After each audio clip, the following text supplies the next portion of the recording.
This is Fatal Mistake, a Sydney Best mystery, Book 2, written by Mia Gold, read by Vivienne. Prologue. The late-night air was thick with brine and the stench of rusting metal as the Sea Fox stood sentinel on the dockyard, his gaze unwavering as a van backed into the halo of harbor lights. The vehicle's doors groaned open, and a pair of henchmen, their features obscured by the low light, hauled out the human cargo. 3 figures bound and gagged with coarse duct tape, 1 man and 2 women, stumbled onto the desolate quay under the menacing prod of gun barrels.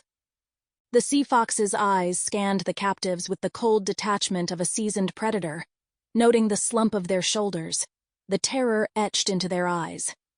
His nostrils flared slightly as he inhaled the scent of fear mingling with the ocean's tang, a scent he'd come to relish over his years at the helm of illicit trades. Yet, he saw that something was amiss. The captive man looked wobbly and weaker than the others. "Careful with that one," the Sea Fox called out, his voice carrying over the sound of lapping waves against the piers. His henchmen paused, glancing back at him as they dragged the male captive forward. "He looks half dead already."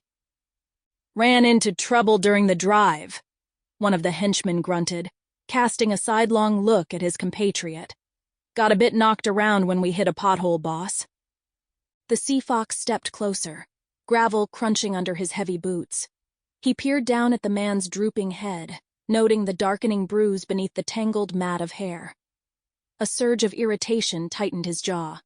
"Knocked around?" His voice was deceptively calm, belying the dangerous edge that came with it. "Or did you two decide to have a little fun at his expense?" "Wasn't us, boss," the other henchman retorted quickly, a hint of nervousness creeping into his tone. "It was an accident. Happened during the drive here. Honest."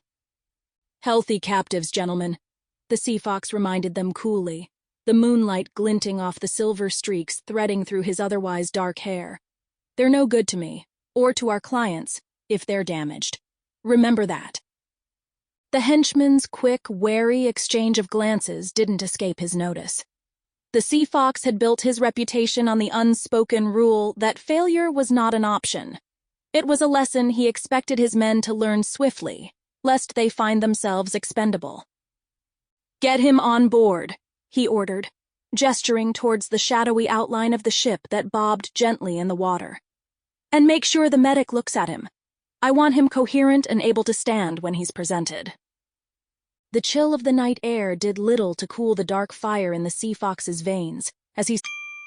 Sample complete. Ready to continue?